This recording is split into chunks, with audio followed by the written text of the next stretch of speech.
What is up, world? You are in tune to the Cowboys Global Cast here at the FFSN Network. We are DC4L. I am here with my main man, Tom Tom. What's good, baby? Yo, what's going on, man? It's been like I don't know, like I don't think we talked since they've gotten to camp, have we? I think this is the first time. Yeah, no, we had camp talk for a minute, and then we left camp talk, but pretty much a lot of stuff is transpired, man, and we're gonna jump into it. But before we jump into it, I have to put some stuff out here. I mean, again, this is what we think as a team. As a team, this is how we're thinking. This is what the Cowboys is talking about, and we saying it with our chest. Team goal is to win a Super Bowl or not, and it's truly a bust if we don't. And not that that's okay, but that's what our standards have to be for us to be able to thrive and to get better in this atmosphere and in this world. And being under the Dallas Cowboys umbrella, I guess you could say, is that you have to accept that. You have to accept those challenges. I've always said with great expectations come greater results. So bring them on, and we're going to try to answer that. And then, so you hear Dak say this, who's the leader of the team, and then you right behind that, the back door, you hear this. Message are you going to leave for Cowboys Nation as you prepare for the 2023 season? And that's for each one of you. Let's get ready for Vegas.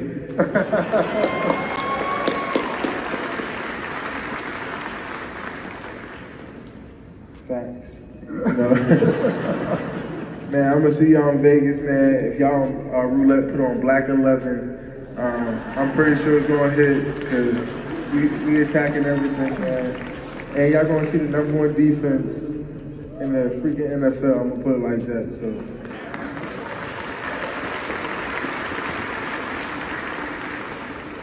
I don't think nothing else need to be said. Well, like they said, the Super Bowl. I want to thank you guys for coming.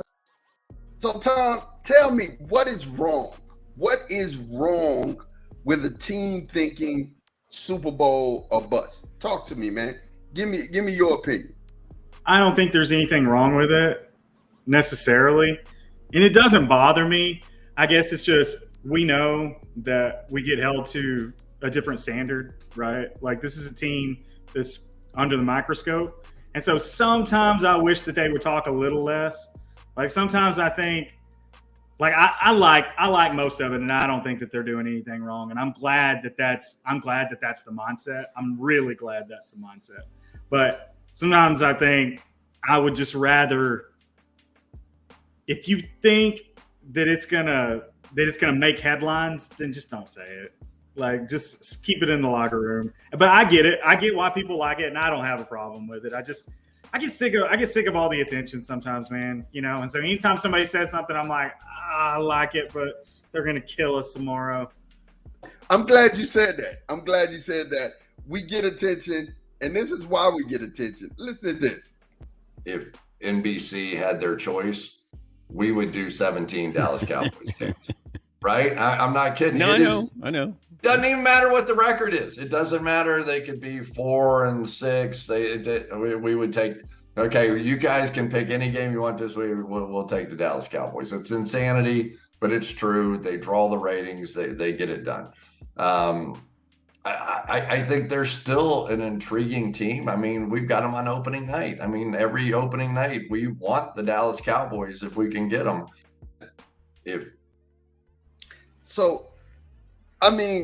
Yeah, even more than what Chris Collinsworth was saying, like that's enough, right? Like, that tells you a lot. But Dan Patrick saying, yeah, because Chris Collinsworth, I mean, he's an industry guy, right? But he's an ex-player. Like, Dan Patrick is 100. Like, he's been an industry guy, like a heavy hitter in the industry for what, 30 years? Over 30 years? Long time. And he's just saying, yeah. And then was it Mike not Golick? What's the other Greeny. And we got that. We have that too. We have that. I'm gonna go ahead. We need to get into that because that was even more telling, I thought. Yeah, since you went to it, let's go ahead and play Let's it. do Here we it. go. Yeah, I I have such a difficult time because I recognize that we are part of, our show is part of the, oh my God, we talk so much about Dak Prescott and the Cowboys. We do. I mean, we just do because it is an endlessly interesting topic. And we do not scrutinize every quarterback in the NFL the way we do him. If we scrutinized every pass and every play that Kirk Cousins makes in the same way that we do Dak Prescott, then we would have a very different view of him, perhaps. I mean, I'm glad he said it. I'm glad he said it. We're a draw. We're definitely America's team. It is what it is. My point in this whole statement is there's no getting around it. When you talk NFL football, the Dallas Cowboys is one of the first things to come up. And I'm so sorry that the rest of the world doesn't have that type of impact and influence, but we do. No, you're not sorry. You're not sorry. I'm so sorry. You know what I'm saying? I'm no, so see, sorry. I don't really watch those shows. Like, I'm not like sitting here, oh, I'm above that. You know, I'm just poring over the data or like whatever. Like those shows are fine. It's just like some people watch those shows and actually think that they're getting informed. And it's like, they don't even think they're informing you. Like, it's just theater, right? Like, they know it's theater. Like LaShawn McCoy, I'm not saying anything about what type of human being he is behind closed doors. It's like, and we all say he's a clown. It's like, I don't know if he's an actual clown, but he plays one on TV. He does. Right? He does. Like, he knows he's trying to do that. He's doing it on purpose. Like, he enjoys when we get upset and we say LaShawn McCoy is a clown, he's laughing over there and counting his money, right? Like, that's what he wants. And yeah, you watch that stuff, you're not getting a clear picture of like what's going on with really any of these teams, much less the Cowboys. Like, they're just trying to make money. Like, that's it. Absolutely. They're just trying to get views and clicks. That's what it's all about. And we're in the news again. We're in the news. Trey Lance is a Dallas Cowboy. So Trey Lance was traded to the Cowboys for a 4th round pick. And he has now became our 3rd quarterback on our roster. And Will Grier has been let go. I'm going to say this. Pour one. You know what? First and foremost, I'm gonna ask you, what is your opinion? What is your opinion of this trade, and how do you feel about it? I haven't quite wrapped my mind around it yet, to be completely honest. Like, it's sort of, I mean, like I was kind of saying earlier with the guys kind of talking a little too much sometimes in my mind. I want to avoid the distractions as much as possible, but like, I mean, they basically like 4th rounder isn't quite pennies, but like it's pretty close to it, right? So I think it's like a guy with that kind of pedigree, like you don't throw him in there for 4, 5, 6 games or whatever it was that he's played, and then just give up on him, right? And I'm not saying that the 49ers shouldn't have given up on him and shouldn't trade him, or that they were even giving up on him. But that's a team that's trying to win a Super Bowl like right now, and they look at Trey Lance and at the very least, see a guy who's not going to help them do that right now. And I haven't quite wrapped my mind around how it makes sense for this team, because Dak is going to get $1 zillion next offseason. Like, Dak has it, and we need to go ahead and just get that out of the way, right? Like, Dak, this does not represent any threat to Dak whatsoever. Like, the only way that it makes sense to me is if they were like, hey, we're not really that crazy about Cooper Rush, and it would be nice to have, a backup that, we could develop and could maybe be a guy that, if Dak were to go down, like, we could still, win a lot of games with. It's just like, yeah, we want to groom him as Dak's backup for the next 5, 6 years, because he's not going to take Dak's job. They're not, because Dak is about to like break the bank, and the reason he's going to break the bank is because he's got a $60 million cap figure next year, and so Cowboys cannot afford that, right? Like, they can afford to pay him that money, but they can't afford to absorb that kind of cap hit. So like they have to negotiate a new deal, and Dak has a no tag clause in his contract, so they can't like they can't just obviously they wouldn't be able to tag him next offseason anyway, but there's not a point in the future where they would be able to tag him. He's got a no trade clause, so it's just he has all the leverage, and they're going to pay him $1 zillion next offseason. They're going to have to. And I like what you said.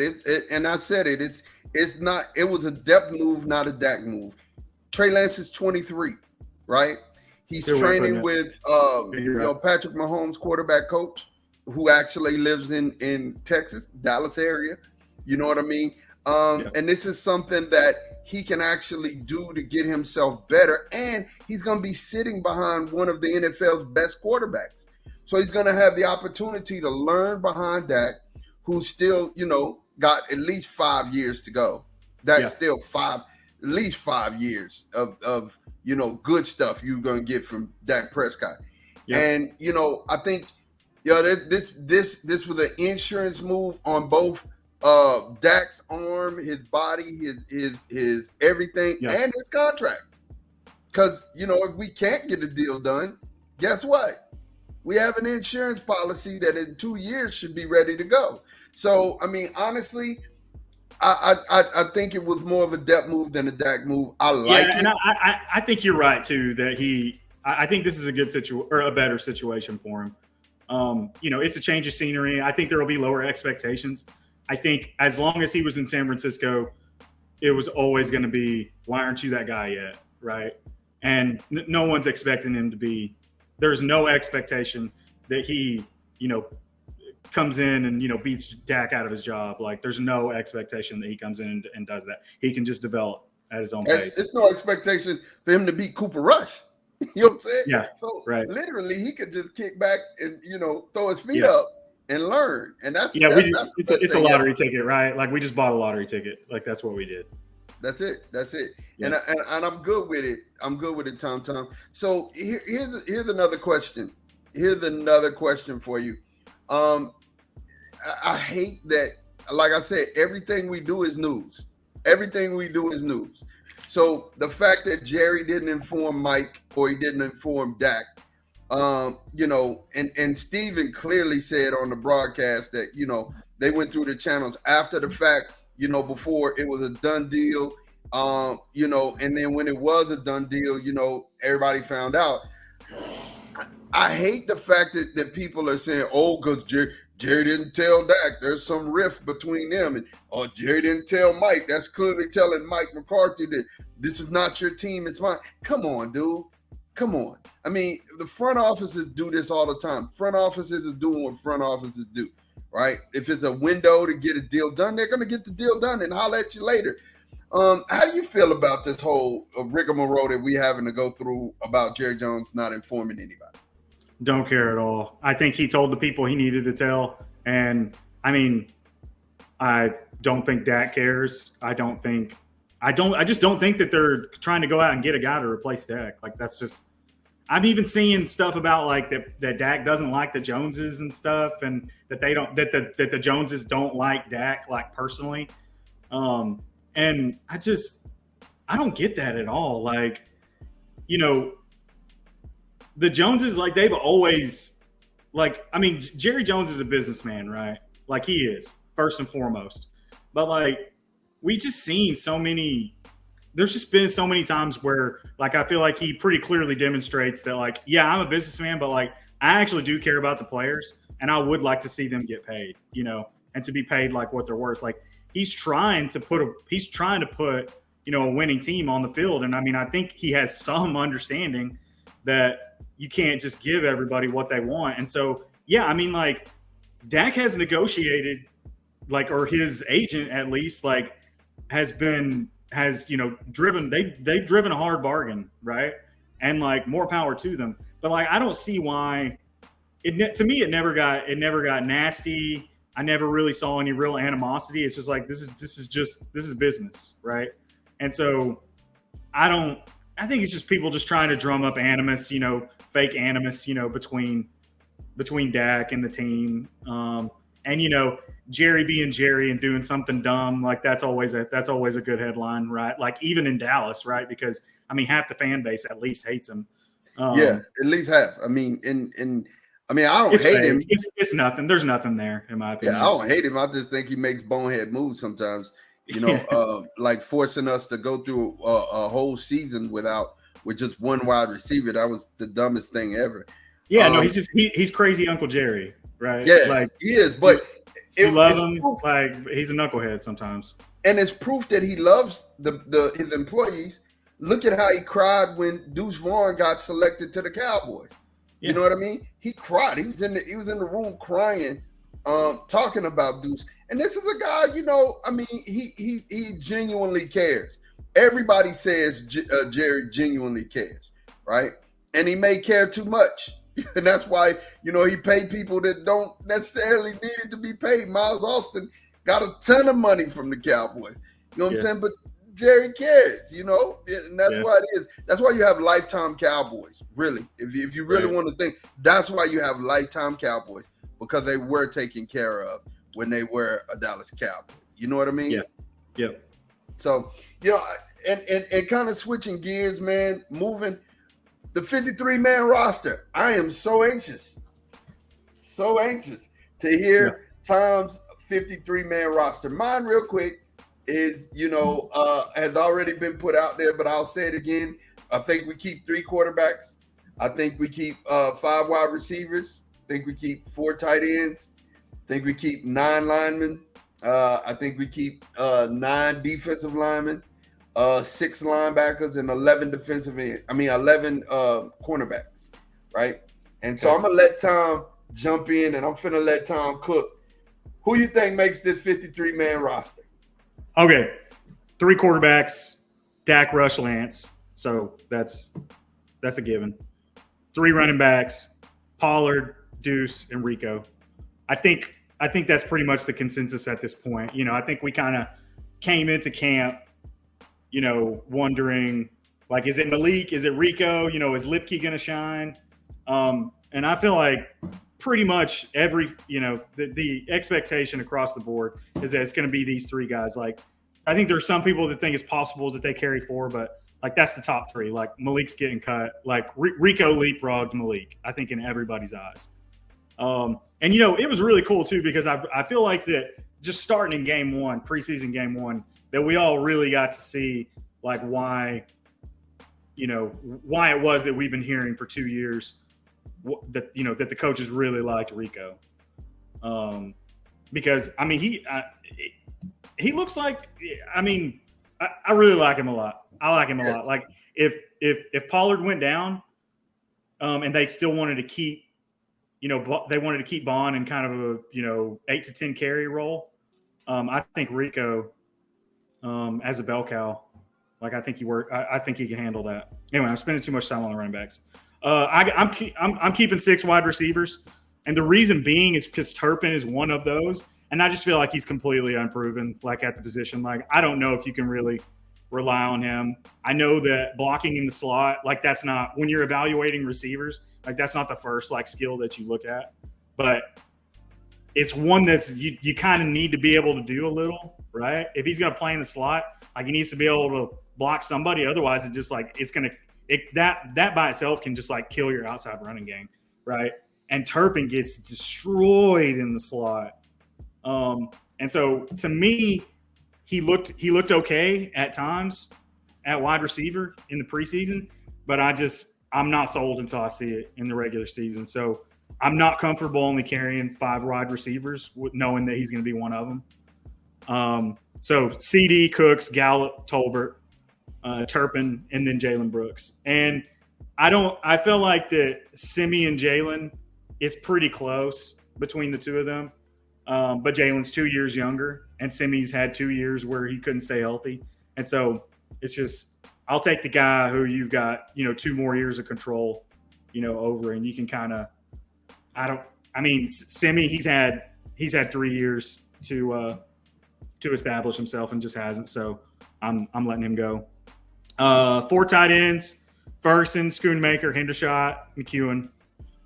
Offensive line, I got 9 guys. You're cutting Hunter. You're cutting Hunter Lipsky. Yeah, and he'll make it to the practice squad. Like, that's the guy this year that everyone says, oh, he's not making it to the practice squad, and then he does. Like, he'll clear waivers. It's fine. Like, why? He's not going to get – you're not going to use him. He's not going to play. I don't – so there's – okay, so here's the thing is that, like, it's just not a premium spot, right? And, like, we've got 10, 11 DBs that, like, you don't want to let any of them go, right? And I don't want to let any of these corners go that we have. I don't want to let Isaiah Land go.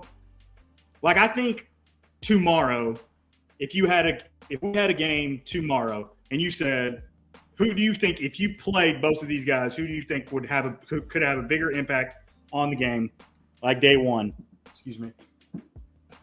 I would say Hunter Lipke. Like, I think he could come in and, like, be serviceable. Like, as a running back, picking up the blitz. I think he could, probably play a little tight end right now in a pinch. But, like, Isaiah Land, I mean, like, being able to rush the quarterback, like, that's a special skill. There's not a lot of guys that can do it. And so I don't think you let him go. I don't think he clears waivers if you let him go. So I'm holding on to the guys. I'm on the other side of that, Tom. So I don't think Hunter clears waivers. I don't think he's going to make it back. If we cut him, he's gone. He's definitely gone. Somebody's going to take a chance on it. But continue. We're past the tight ends. All right, We're on the guard, the offensive line. Offensive line. All right. So 5 starters, obviously. Tyler Smith, Tyler Biotish, Zach Martin, Terrence Steele. And then the 4 backups, I've got Awesome Richards, TJ Bass. You can't let him go because, I mean, like, that guy, he could be a starting guard. Yeah. And, I mean, next year, like, he's ready. He's got it. Yeah. Whatever it is, like, he's got it. Like, whatever we gonna call it. Yeah. That guy got it. And I think if he started right now, I mean, I think you would see a lot of mistakes. He's going to make a lot of mistakes because he's raw. But, I mean, yeah, I think he's going to be a good player. Awesome Richards, I mean, he's a 5th rounder, and, like, the learning curve at the tackle position, especially for a third-day pick in the NFL, like, that's tough, right? And, like, we've only seen him really well. We've seen him go against some first teamers. Yeah, and he did well. His value is that he can play multiple positions. Yep, that's right. Why you keep him. Yep. And then I've got Farniok. I mean, he can play. I mean, so it's like, it seems like we've kind of got like 2 guys that can play the center position, behind Tyler, and that's Brock Hoffman and Farniak. And, like, Brock Hoffman, I mean, he looks like, I don't think he's going to be in the league. Like, I think he's bad. He's in my opinion, he's been really bad. I don't think Farniak is, like, really all that much better, but I mean, I think we need to keep somebody on the roster that can play center. So I think he makes it for that reason alone. And then Let's Go, just because, this is another guy that can play tackle. You need to keep him around. I think I think he's got some kind of chronic shoulder issue that's probably not going to go away. I think long term he's probably not here, and he might be. They might go and sign some tackle that some other team waives. We might, or go pick up some free agent somewhere that's sitting on a couch, and and cut Let's Go. Like, I could see that happening. But the only reason I've got him on the 53 right now is because as of yet we don't have, like, there's not really anybody else, right? Like, it's pretty steep drop off from there. Yeah, it is. And he can play tackle. Defensive ends: Micah D-Law, Sam Dorrance, Dante Fowler, Isaiah Land. Got to hold on to him. Got to keep him. Defensive tackles, I've got 5. So I had 6 defensive ends. So it's 9 offensive linemen. So I've got 11 total defensive linemen, 6 defensive ends, 5 defensive tackles. So yeah, Micah D-Law, Sam Dorrance, Dante, Isaiah Land, and then the defensive tackles: Osa, Mozzie, Hankins, Fehoko, and Golston. I've seen some people have on their 53s Junior Fehoko getting cut, but he's a 4th rounder, and, like, you just don't do that, right? But like, I don't think that you can't carry 4 because it sounds like he just hasn't really actually played very well in camp. And so I don't think they feel like they can rely on him at that spot. So, I mean, I think you got to carry a 5th defensive tackle. And I mean, I could see it being Golston. I could see it being Gallimore. I think I would take Gallimore over Golson, but I'm with you. Yeah. Linebackers, LVE, Damone, Devin Harper. And I'm listing Bell as a linebacker right now. And I'm only carrying 4 linebackers right now. Ooh. Um, So wait a minute. What if I keep Jabril, I gotta who's keeping Jabril over Isaiah Land? Like, that's my question. Nobody. Like, why? Yeah. Like, the linebacker group is just the least important group, and people, if you're getting scared, like, just move a safety up there. Like, well, they can do it. They can do it as well as Jabril can. I guarantee you. I like what you're saying. No pushback here. Yeah, so I'm going light. I'm going light at linebacker, and I'm listing Bell. You know, he'll be like a hybrid, like safety linebacker. So I got 3 true linebackers and 1 hybrid in Bell. 5 corners. Diggs. I know we're gonna argue about this one. Diggs, Gilmore, Bland, Jordan Lewis, Boss Man Fat. So Kelvin Joseph, Nashon going bye-bye. Kelvin Joseph. What I've been hearing is that they're going to let C.J. Goodwin walk because they feel like that Kelvin Joseph can kind of step into that role, that he's ready to step into that role now.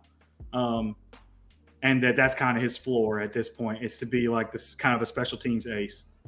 And I mean, I think he's looked, to me, he passes the eye test like in the slot in the preseason games that I've watched.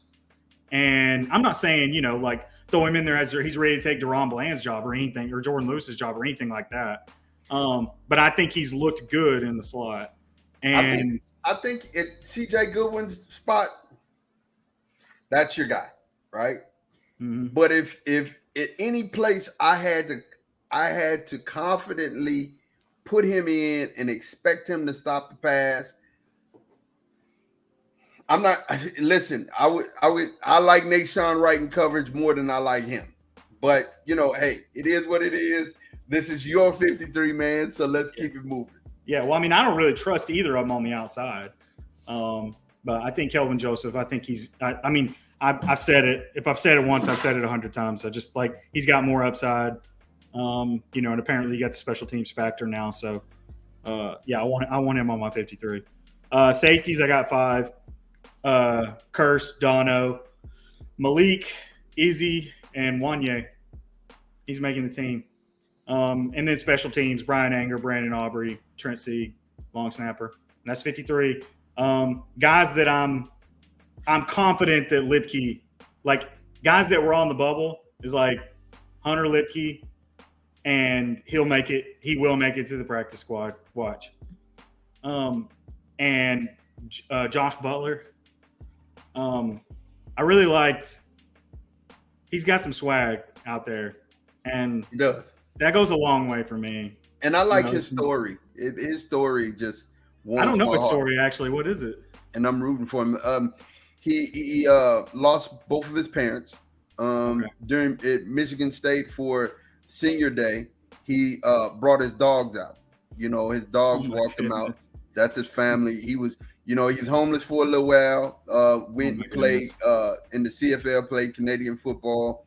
Just now got himself back right, played himself into a tryout with Dallas Cowboys, and he's here. He got an apartment, him and his dogs, and I watch his story on Instagram, and it just warms my heart, man. It warms my heart. I watch him on TikTok, and I'm rooting for him. I hope he makes our practice squad. I really do.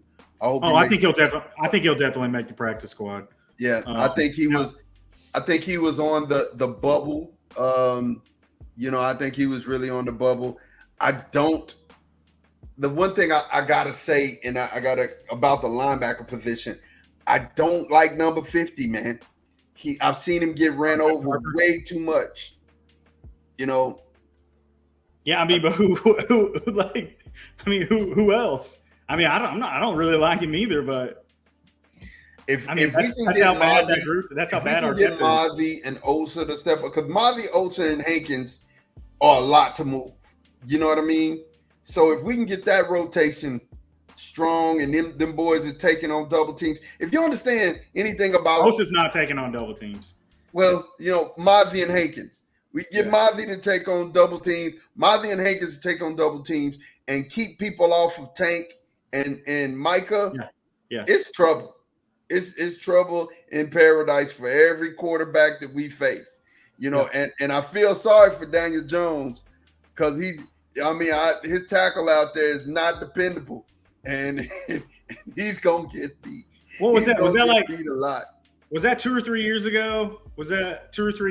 I don't even remember who it was. Hit him and he got up and was. Yeah, that was Jabril. That was Jabril that hit him? Are you serious? Jabril that hit him like that. Jabril hit him and he didn't know where he was. He said, "I'm Batman." You got to understand, I'm Batman. I'm at the Batcave. He was done at that point. I felt bad for him, man. I felt bad for him. We had a mean pass rush that year too. Yeah, so he's in trouble. I can just tell you, first game of the year, he's in trouble.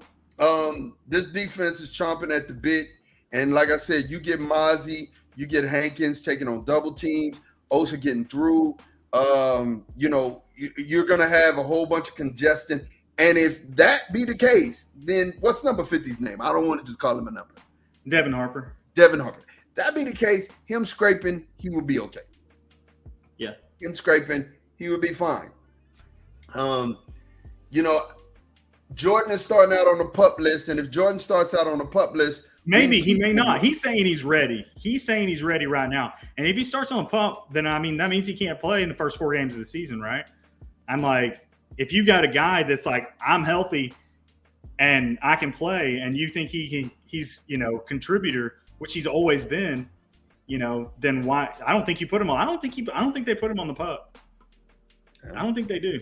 We'll see. We'll definitely see. I like your 53-man roster. I'm just a little. I hold on to players a little too hard, and maybe that's just me. I get my favorites, and I want to see them make it. Have you let go of Jabril, or is that still one you're holding on to? Yeah, no, I let go of Jabril. I was gonna say. Overshown as quickly. He made me just like say, okay, Jabril, right. I don't really need you. You know what I'm saying? Your services are no longer required here in Dallas, Texas. But I really wanted to see what he could do in this defense this year. It sucks that he got hurt. Yeah, not having Overshown hurts. Not having Stevens hurts. I was looking forward to having Stevens as well. When it just hurts his development more than anything, because you just pretty much start over in a year, right? Yeah. Because, we're probably going to have to wait. Like, he probably wasn't going to play much at all this season. And so now it's probably next season that he doesn't play very much. So something I wanted to address with you, and we're going to get ready to, take the show off. But something I wanted to address with you. We said we need for one of these receivers to step up and claim that wide receiver 4 position. Yep. How excited are you that it is Jalen? And what do you think he gives this offense this year? Yeah, I'm normally one of these guys that kind of sits on the sideline like during the preseason and everybody's saying, this guy looks great. This guy's ready to, make the leap this year and yada, yada. And this guy, whatever. And I'm just like, it's preseason. Can we just wait until, it's like J Tuck, God love him. I love that dude. He's got some of the best content in the world. And like, he gets so excited about his dudes. Somebody makes one play in training camp and he's like, I told y'all. And I'm like, settle down, man. Like, come on, brother. I want to wait. I try not to get too excited, but I feel like Jalen Tolbert has far exceeded whatever it was I could have hoped for him in this training camp. Somebody needs to get, me to tap the brakes a little bit, to be honest. I feel like I'm always the one telling other people to tap the brakes, but I think it's possible he could be wide receiver 3 like halfway through the season. He looks fantastic. Gallup can do things, and Gallup has. He's had 1,100 yard seasons, right? Like he's had at least an 1,100-yard season. And so he has, at least in the past, been able to do things that Jalen Tolbert has never done and may not ever be able to do. But as far as just like who these guys are right now, I'm expecting that Gallup is going to be, a step up from where he was last season, but I don't think he's ever going to reach those heights. Like, again, I think it's like we talked about this, like I think he's going to be somewhere in between. And so if the somewhere in between guy is the guy that Tolbert is competing with for wide receiver 3, like, I mean, they're completely different kinds of receivers, but he just might get him though. I think he could get him. Like, I feel very comfortable with him at wide receiver 4. I really do. Like, I don't want to see any of these guys get hurt. Then obviously we're not as good. But coming into camp, I said we've got a good starting wide receiver room, and we've definitely got a good 1-2 punch. But if somebody goes down, we're in big trouble. And I don't think we're in I don't think we're in as nearly as big a trouble as I thought coming into camp. I think I'm super excited for him. He looks great. Simi Fioco, one of my favorites still, but and I could be wrong, but I think he makes it back to the practice squad. I think he makes it back. I don't think anybody, takes a chance on him. I think if we do carry 6 receivers, he beats Jalen Brooks only because of blocking. What you said with Turpin, he's a better blocker, right? He's a better blocker than any of the receivers that we have outside of CD and Cooks, right? He's number 3 as far as the blocking is concerned, and it's not even close to me. You know what I mean? I guess when you got the backups, like you kind of want them to have their own like unique thing that they do, right? So you have different sets, and you use Simi in this package, you use Turpin in this other one, and I mean that's a good point. That's a good point because I feel like there's more overlap with what Jalen could be, and what else that we have, in the wide receiver room. I think there's more overlap with him than there is with Simi. Simi, he can do some unique things, like you're saying, like with the blocking, like with the pass catching in the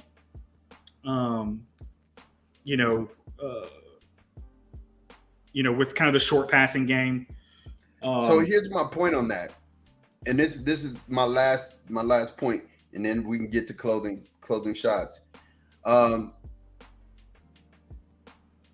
If you were putting these receivers up on a block, I believe Jalen Brooks would have less interest than Simi Fioco, and I think we could keep Jalen on the practice team and keep Simi on the 53. And if we needed to flip, we could do that, right? We could put one person back on the practice team and pull one person back up to the 53, right? That's always an option. So I think we would win by going ahead and sloughing on Brooks, because it's tape out there, but not a whole bunch of tape, right? It's not a whole bunch of tape on Simi though either. I don't think there's enough concern with either of them that somebody would claim them. I think you just whichever one you like. Okay. Cut the other one. It's just my thought. I'm thinking. Absolutely. That if it's a consideration that you have to make. Yeah, if we're playing a game, and I'm thinking like a GM, who's more likely to be picked up? Yep. It's like I'm gonna keep the person that's more likely to be picked up. And you're right, Jalen Brooks is way better at receiver. Like if we're just talking about catching the ball, getting open, I'm going with Jalen Brooks, right? But if we're talking about the sets that we need a wide receiver to block, that's it, right? He's a big guy. He's fast. He's gonna get to his block. He can do that, and having 2 more controllable years, I mean, I don't think Simi is like, if we keep him, he's going to go out and have some monster year where we have to pay him a bunch of money. And if he did have a monster year where we had to pay him a bunch, then great. But like, if Simi goes out and has a great year, well, then you're going to have to turn right around and pay him, right? And Jalen Brooks has a great year. Well, you still got two more years of at least of him playing for cheap. So I mean, all other things being equal, I want a guy who's younger and cheaper, more controllable. I like it. I like it. That's my dude. Parting shots, man. Talk to me. What's your parting shot?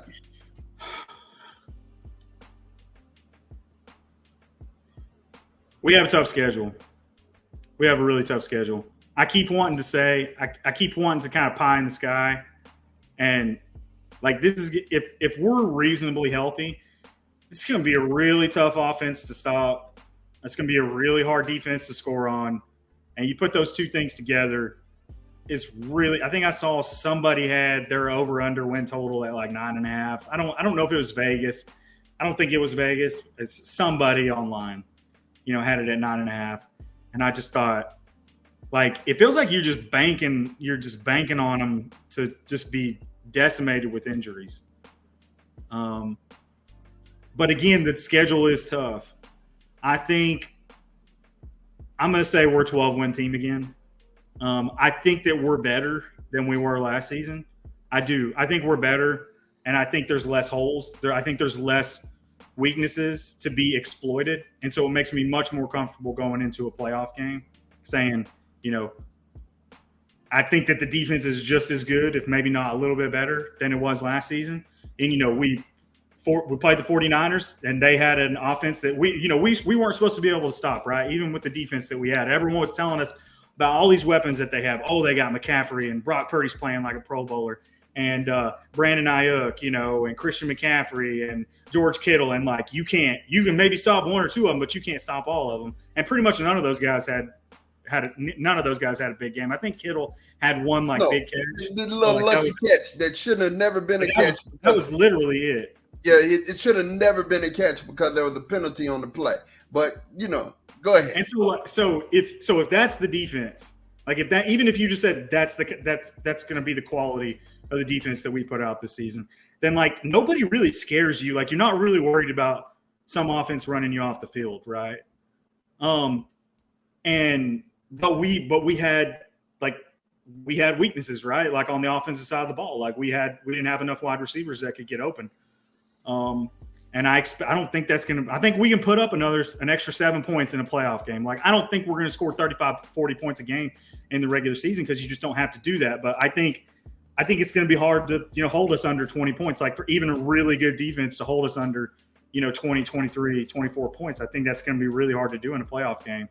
And so – but I do think that our schedule is harder than it was last season. So I'm going to put us a win in the same number of games, 12 games. I could see us winning 13 games. I can see us winning 11.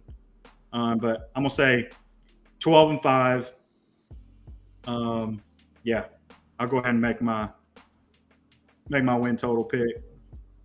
I like it. Just to kind of amen it, we didn't even talk about it. My floor 12-5. My ceiling is 13-4, maybe 14-3. Here's the thing. It's not pie in the sky. There's a reason why I say this. Here's one of the reasons why I'm saying it. Dak Prescott was able to call plays in the preseason game. Yeah, it's preseason, right? But it shows that somebody has a handle of this offense, right? That's what it shows me. Somebody has a handle of the offense, and also it gave McCarthy the opportunity to see what Dak would call or where his mind is in short situations, in long situations. He's seeing where his mind is. So I think you get an opportunity for the play caller and the coach to be on the same wavelength moving forward. Here's the other piece. Here's the other piece of why I say what I say. You kind of hit it. The defense is an 18-point a game defense this season. You're not scoring over 18 points on that defense if we're healthy. We're healthy and barring injury, 18 points a game is going to be hard to get. I mean, hard. But that offense will score 26 points a game. That's a 26-point a game. So defensively, we have to give up 28 for a team to beat us. I don't see that happening too many times, right? I don't see it happening. So in my mind, I think this is the better team, the best team that we've had in a long time. Dak was 8-8, 8-8, 4,900 some odd yards at 8-8. And a lot of the game, I went back through the games and I remember those games in my head. We lost because the defense gave it up in the fourth quarter. If you remember this, you remember that season, we were winning all the way to the fourth quarter, and the defense would give it up in the fourth quarter. Don't remember. We don't have that type of defense. Yeah. We don't have that. We're getting off the field in the fourth quarter. Yeah. That's happening. Yeah. Right? So you're going to have Dak having those type of weapons that he threw for 4,900. He has those type of weapons, right? And then you're having a defense who can actually stop somebody. So it's a cocktail that's brewing, and I think it's a great thing. I can see on your face you got something else. Go ahead. Yeah, no, I mean, I was just gonna say, like, I think this is a defense that is designed to. I mean, like they're gonna be effective regardless of what the score is, but it's a defense that's designed to basically be impossible to beat if they've got a lead, right? It's a defense that you do not want to play from behind against this team, right? Because if you're behind, you got to throw the ball. You have to throw the ball. And if that defense knows that you have to throw the ball, you are in big, big trouble. You are in big, big trouble. And we saw that all last season. That's why we had those, when it rains, it pours, games. That's why the Vikings game, right? It's like they go, did they go on the road and beat the Bills, the week before that? Was that a road game that they win? Yeah. They go into Buffalo and win, I think. And and then we just run them off the field. And it's like, we got a 1-score lead, we got a 2-score lead, and then the floodgates open up. It's over once you get to that point. Because then Micah, he's not thinking run at all. Nobody up there is thinking run. And Sam is not thinking run. We got 4 guys.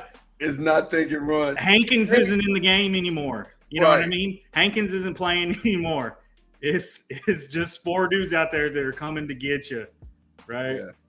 And so I think we're going to score more points than we did last season, to be honest. Like, I feel like you're sandbagging a little bit with the 26 points a game. Like, I think we're going to score more points. I think we're going to, play with more leads. I think there's going to be some games where we just run some teams off the field. I really do. But we've got some tough road games, man. I think we go to Buffalo. We go to San Francisco. Obviously, we go to Philadelphia. And I feel like there's 1 or 2 more on the schedule that are like, I think, we play the Chargers on the road too. Yeah, we go to the Jets too. Yeah, I mean, like, those are going to be some tough road games, man. But I don't think there's going to be many games that we're not favored. I'm not talking about those games, but I mean, we're going to be favored pretty much every game we play. Yeah, definitely. Well, you guys, we'd like to thank you guys for rocking with us. Make sure that you take the time to like and subscribe. Like us on Facebook, subscribe on YouTube, so that when we go live, you'll definitely get those notifications. I mean, I love what we're doing here and on the FFSN network. I love when we have Tom here. His perspective is great. And for myself and for him, we just like to say thank you guys for watching. We'll holler at you guys later. Peace.